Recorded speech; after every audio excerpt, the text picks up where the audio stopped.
So chickens are usually one of the first things that people do, if not the first, besides maybe gardening, when they're looking at trying to establish some self-sufficiency and homesteading.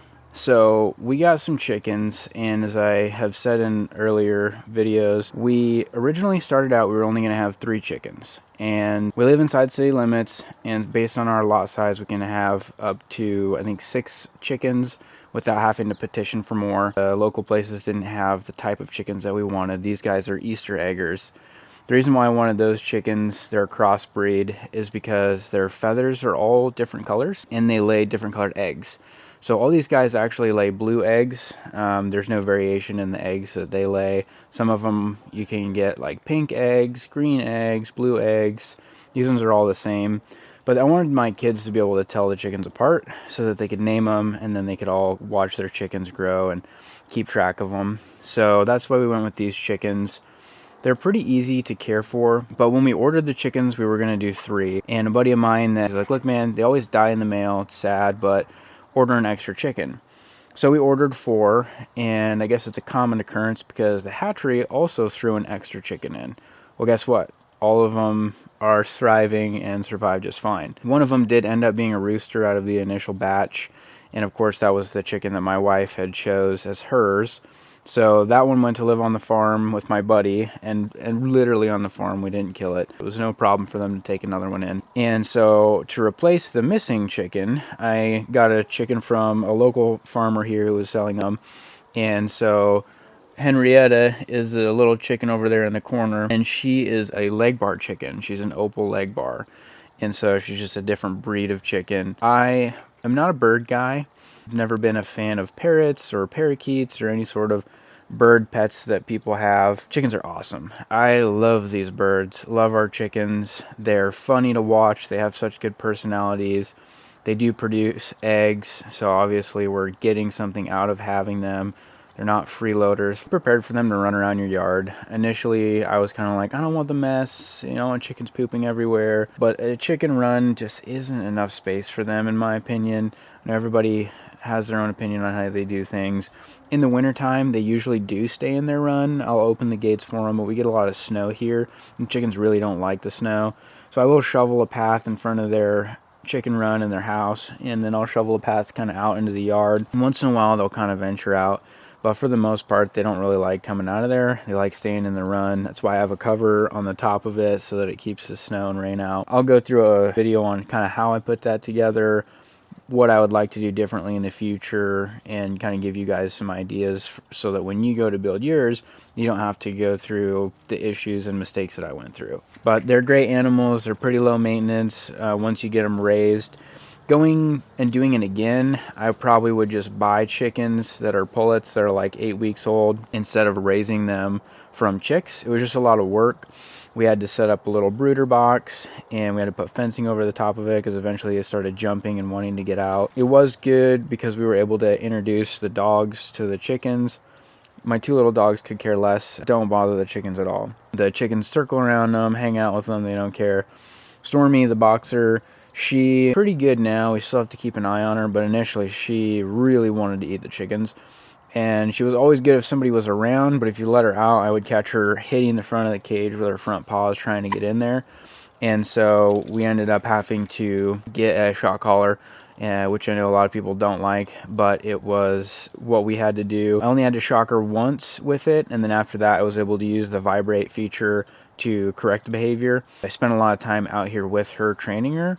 So you have to remember that for the most part, it's going to be an animal instinct for the dogs to want to go after the chickens. She's usually okay unless they start flapping around, and then she gets all excited.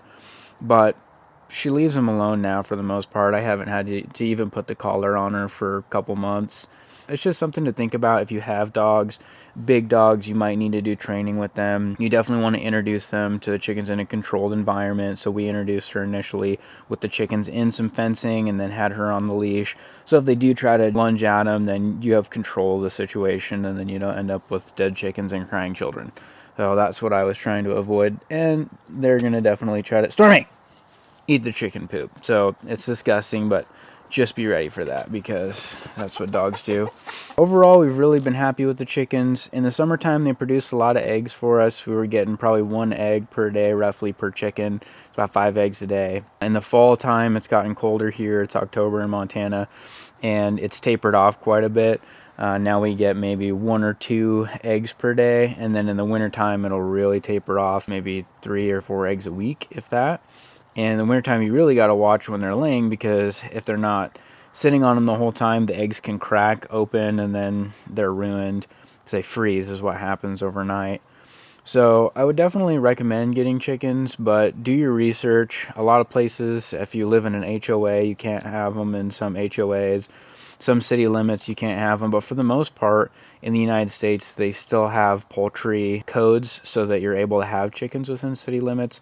Just know the laws, know the rules before you get them, just so that you can stay out of trouble. You can avoid having to deal with that. I would say, as far as like homesteading basics, it's definitely going to be one of the staples.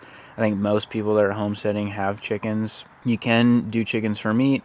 We don't. We just use them for the eggs. These aren't a meat chicken. Usually I let them out for a couple hours a day. I keep them in the run while we're gone, just because we do have stray cats, raccoons, skunks, stuff like that, so I don't want anything to happen with them. They sell a bunch of different coops, different sizes and styles online. You can get them fairly cheap these days. And check Marketplace too. Some people kind of shy away from that because birds can carry some different diseases and stuff, but as long as you sanitize it when you get it, spray it down with some sanitizer. Bleach is good for that, kills a lot of the germs. And then when your chickens go in there, your fresh birds, then you don't have to worry about them getting any sort of sicknesses or disease. I've seen a lot of stuff on Facebook Marketplace where people are upgrading their chicken coops. They're getting bigger ones, so they're getting rid of the small ones that they started out with. And that's usually a great, inexpensive opportunity. You can get it locally, you don't have to pay for shipping, and then it's something that's not going to go sit in our landfills. I can't really think of any negatives, really, when it comes to chickens, other than you do have to clean up after them like any animal. So with their run, I know a lot of people use a lot of different stuff. I use wood shavings. I find that to be the best out here where we live, and it's pretty easy to clean up. It's biodegradable, so I'll put a layer of wood chips in there every so often in their run and in the coop. And the coop, they stay like pretty fresh, pretty good. Out in the run, they get trampled down and they get rained on, and then they get kind of mixed into the mud. And about once a year, I do have to go in there with a shovel and kind of shovel up the layers of the chicken poop and the wood shavings and get rid of them. You could definitely take that and put it into a compost pile. Composting is something that I haven't got into. I'm not sure that I will here at this place, but it's something that a lot of people do on the homestead. Another great thing about the chickens is they do eat a lot of the leftovers. Chickens are omnivores, so they will eat meat, they will eat vegetables, they eat a lot of bugs. They're always pecking around in the grass. They eat a lot of grass. We'll feed them like leftover like ground beef. I try not to feed them stuff that has a ton of seasonings in it. You might have to do some research on things that are good and things that are bad, but overall, a lot of not super processed foods you can give the chickens. They love mashed potatoes for some reason. It's like one of their favorite things. If we plop some mashed potatoes in there, they just go at them like crazy. So it's another way of not only being self-sufficient, but also helping just to recycle that stuff so that you're not throwing that food out. It's not going to waste. These are going to be good, healthy eggs based on these chickens' diets, and that's important to us as well. Overall, I would say chickens are definitely high on the list for homesteading items as far as self-sufficiency is concerned. If you're just getting started, you don't need a ton of space. They're fairly low maintenance. All you got to do is feed and water them. They help keep the bugs under control. We don't have nearly as many mosquitoes or anything like that as we used to. So yeah, I would definitely check out chickens if that's on your radar and you're kind of on the fence on whether or not they'd be a good fit for you.